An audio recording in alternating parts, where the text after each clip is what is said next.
허리가 아파서 병원에서 주사 치료를 받으셨나요? 근데 그 주사가 뭐 어떤 건지 모르시나요? 그렇다면 이 영상을 꼭 보시기 바랍니다. 여러분들이 허리에 맞은 주사, 그것이 무엇인지 상세히 알려드리도록 하겠습니다. 안녕하세요. 정형외과 전문의 닥터 홍 선생입니다. 그동안 질병에 대해서 주로 알아보았다면 오늘은 조금 가볍게 외래에서 많은 환자분들이 물어보시는 허리에 관련된 주사 치료에 대해서 알아보도록 하겠습니다. 외래에도 허리가 아파서 오시는 분들이 굉장히 많은데요. 다른 병원에서 주사 치료를 받으셨다고 해서 어떤 걸 맞으셨는지 여쭤보면 막상 어떤 주사 치료를 받았는지 또 얼마나 맞았는지 기억하시는 분이 그렇게 많지는 않습니다.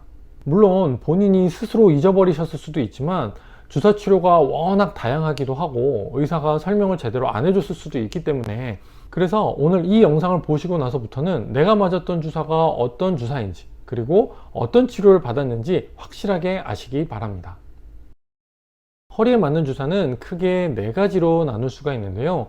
신경차단술, 후관절 주사, TPI, 그리고 인대 강화 주사인데요. 첫 번째로 신경차단술은 보통 허리가 아프고 저린 증상이 있을 때 일반적으로 병원에서 가장 많이 하는 주사 치료입니다.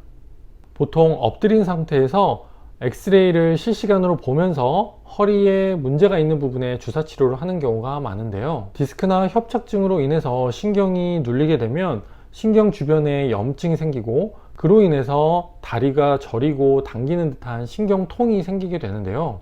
이때 이 신경 주변에 있는 염증을 줄여주기 위해서 주사를 놓는 방법이 바로 신경차단술입니다. 신경차단술의 경우 보통 소량의 스테로이드와 국소마취제 그리고 생리식염수를 혼합해서 사용하는 경우가 많습니다. 두 번째로는 후관절 주사입니다. 이 치료는 허리 뒤쪽에 관절에 염증이 있어서 허리를 움직일 때마다 국소적으로 통증이 발생을 할 때 주로 하는 치료 방법인데요. 관절 주변의 염증을 줄여주고 관절로 가는 신경을 차단시켜서 통증을 줄여주는 유용한 주사 치료법입니다. 이 치료도 일반적으로 극소량의 스테로이드와 함께 국소마취제와 생리식염수를 혼합해서 사용하는 경우가 있습니다. 세 번째로는 TPI, 즉 근육 자체의 앞통점에다가 주사를 놓는 방법인데요.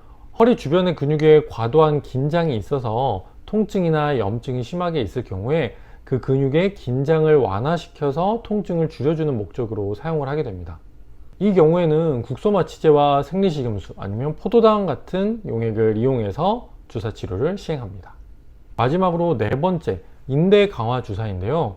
허리 주변에는 굉장히 많은 근육과 인대들이 있는데 이 부위에 만성적인 손상이 있을 때 손상이 있는 부분을 빠르게 회복시키고 재생시키기 위해서 사용하는 주사 방법으로 인대나 근육의 구성 성분과 같은 콜라겐이 주 원료인 제품을 사용을 하게 됩니다.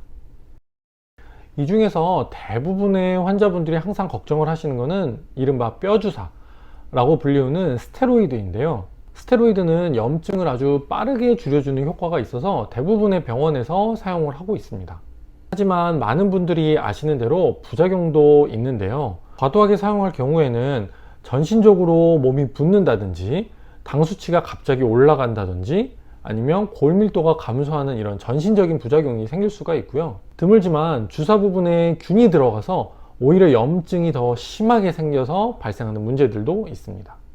이런 주사 치료들의 경우엔 통증을 경감시키는 데 굉장히 큰 도움이 되기 때문에 초기에는 1, 2주 간격으로 한 2, 3회 정도의 주사 치료를 시행을 하는 것이 좋습니다. 그리고 그 이후에 증상이 조금 나아지면 물리치료나 약물치료를 병행을 하면서 1, 2개월 뒤에 상황을 봐서 주사 치료를 더 시행하는 경우도 있습니다. 그리고 약물의 과도한 사용으로 인해서 발생하는 부작용을 줄이기 위해서 같은 부위에는 1년에 5차례나 6차례 미만으로 주사 치료를 하는 것을 가장 권장드립니다. 그리고 가장 중요한 것은 주사 치료를 받는 분들 중에서 몸이 갑자기 붓거나 당 수치가 올라간다든지 그런 전신적인 부작용이 생기거나 아니면 주사 맞은 자리가 뻘겋게 붓거나 염증이 생기는 경우에는 즉시 주사를 맞았던 병원에 내원하셔서 문제가 있는 부분을 확인하시고 치료 방법을 수정하는 것이 굉장히 중요합니다. 오늘의 영상은 여기까지입니다. 허리에 관련된 주사 치료에 대해서 궁금하신 점이 있으시면 댓글로 달아주시고요. 제가 성심성의껏 답변 드리도록 하겠습니다. 그럼 다음 영상에서 뵙도록 하겠습니다. 감사합니다.